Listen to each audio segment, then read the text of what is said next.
To help support Ian McCollum's Kickstarter for his book, The Chassepot de FAMAS, French Rifles from 1866 to 2016, I'm going to do a quick 4-video series on my French military rifles. I believe the Kickstarter goes until the end of May.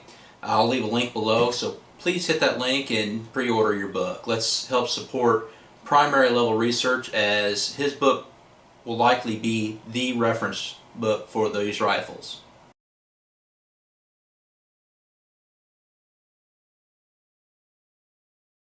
Those boys better stay away from my little girl.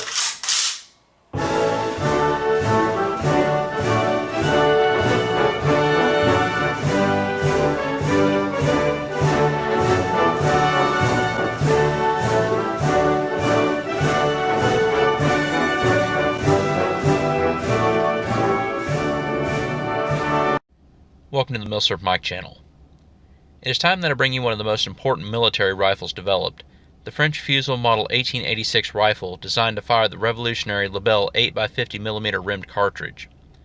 When looking at firearms history, the greatest advancement that allowed rapid small arms development was the advent of Paul Viel's Powder B, or the first smokeless powder. Before we get into the Model 1886 and the Lebel cartridge, let's go into a little background. The Franco-Prussian War of 1870-71 left France humiliatingly defeated, with the now unified Germany occupying French territories and demanding reparations, all the while a communist uprising was starting in Paris. The war was won with superior Prussian tactics and artillery. The one bright spot for the French was the Chassepot, or the Fusil Model 1866 needle rifle that fired an 11mm lead bullet from a paper cartridge. Due to the smaller bullet and more gunpowder, the Chassepot outclassed the Prussian Dreise rifle that fired the 15.4mm bullet at a much slower speed. Most Prussian casualties came from the Chassepot in what was otherwise a one-sided fight. The new German state quickly replaced the Dreise with the 1871 Mauser. With France's problems after the war, they needed to get an improved rifle into place and wait on developing a perfect rifle. Colonel Basil Gras was able to convert the Chassepot to fire a metallic black powder cartridge, basically catching France up to the British Martini Henry and the German 1871 Mauser. This was the Gras, or the Fusil Model 1874 rifle. France started to desire a repeater after seeing the Turks inflict heavy casualties on the Russians during the Russo-Turkish War, using Winchester 1866s going against Russia's single-shot Berdan rifles. The French Navy were early adapters, adopting an Austrian design, the Kropatschek, which had a tube magazine and fired the 11mm cartridge. Around this time, France also started working on improving gunpowder, since it was limiting the development of machine guns due to fouling.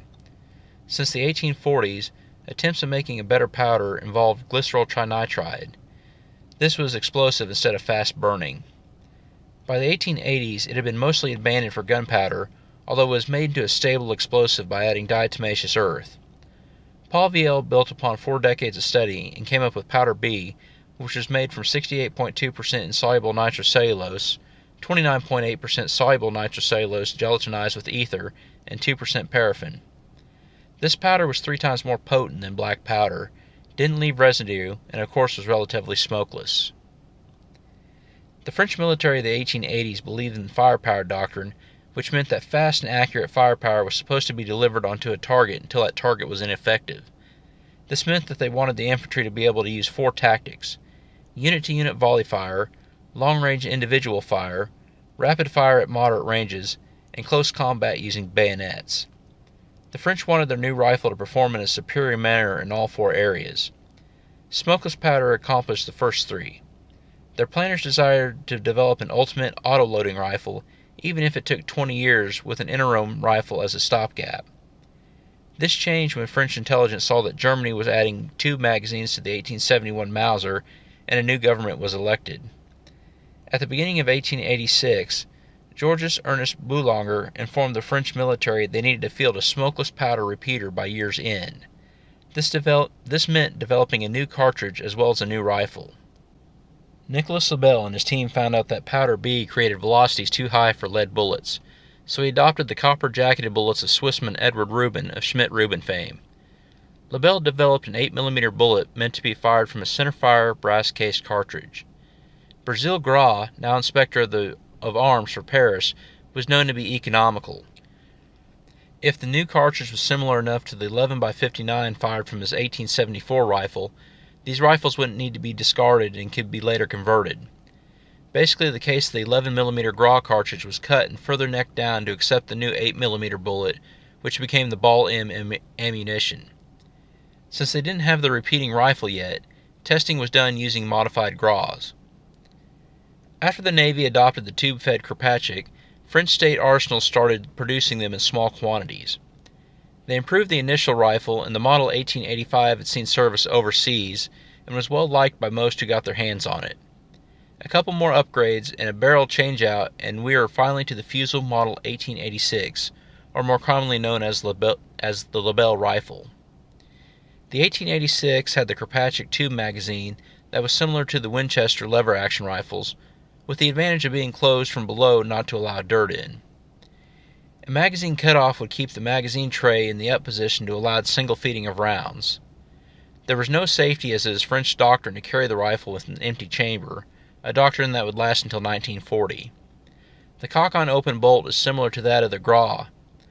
Relative to other rifles of the time, the Lebel's bolt is easier to disassemble and clean, and much more simpler to clean in the field versus the Winchester repeaters. The rifle was updated in 1893 to send gas from a burst casing away from the shooter.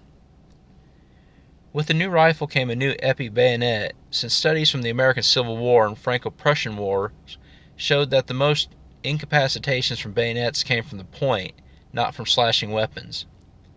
This long bayonet on the long rifle made the whole thing 1.8 meters, or 5 feet 11 inches long, and by the time the First World War came around, poilus found that the whole thing was unwieldy when they needed to be the most nimble. While some generals argued that the bayonet should be abandoned altogether, a compromise was made to allow soldiers to shorten their bayonets, and these became very effective, even when not attached, as there are stories of French soldiers relying only on a shortened bayonet and a pair of wire cutters in no man's lands, eschewing their Lebels and revolvers. As with the rifle, the 8x50mm rimmed round also saw an upgrade in 1898 to a spitzer-nosed boat-tail bullet that increased the range of the Lebel. The case also had a circular etched groove added around the primer pocket to avoid chain detonation in the tube magazine. The drawback of the round was that the rim case was made originally from the 11mm Gras. This affected magazine capacity in rifles and later machine guns that used the round, as they needed curved clips and magazines as opposed to the straight clips and magazines from rifles and machine guns that fired 8mm Mauser or 30-06 Springfield rounds. How the 1886 fared among its peers. The introduction of the new Lebel rifle gave Autobahn Bismarck a wake-up call in Germany. Its performance outclassed the Mauser 71-84 in every aspect in tests.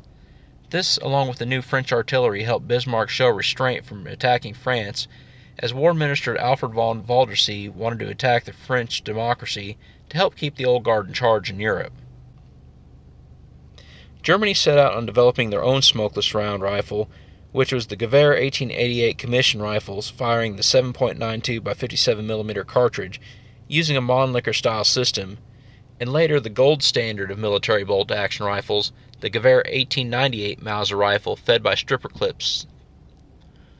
The Austrians also came out with their own smokeless repeating rifle in 1888, the Russians in 1891, the United States in 1892, and the British updated their .303 cartridge to smokeless in 1895, while replacing Metford barrels with Enfield barrels in their Lee rifles.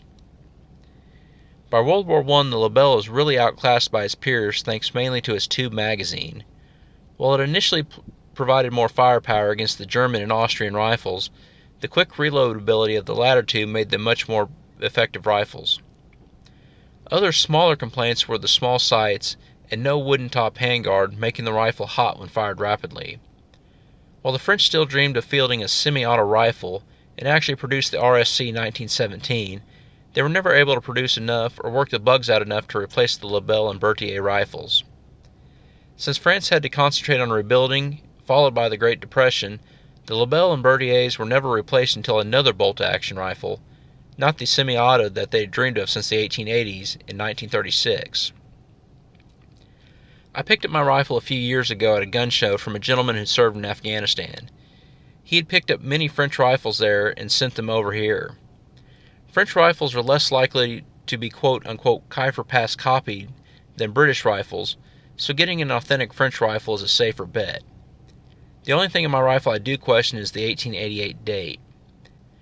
Those selling these rifles in Afghanistan are aware of the U.S. pre-1898 antique law, so there's a tendency to scrub post-1898 dates and place an earlier one on there so U.S. military personnel can buy these and send them back home without a problem.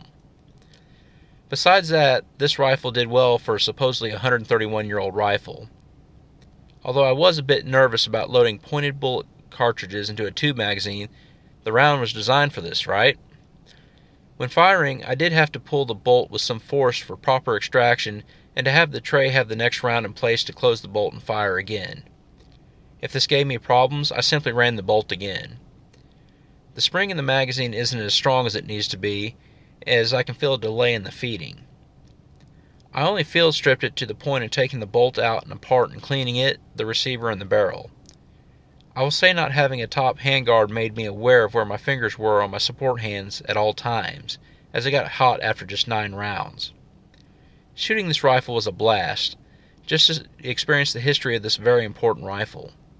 Shooting it with the bayonet means you have a lot sticking out in front of you, which did seem awkward. And as mentioned before, I would not want to try to reload this rifle under duress.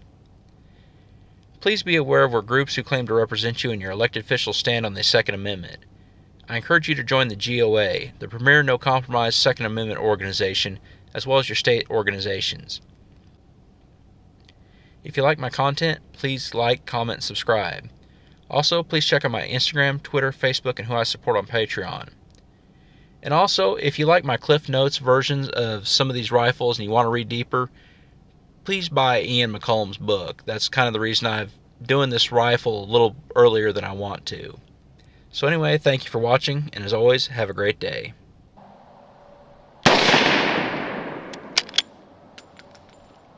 Magazine cut off.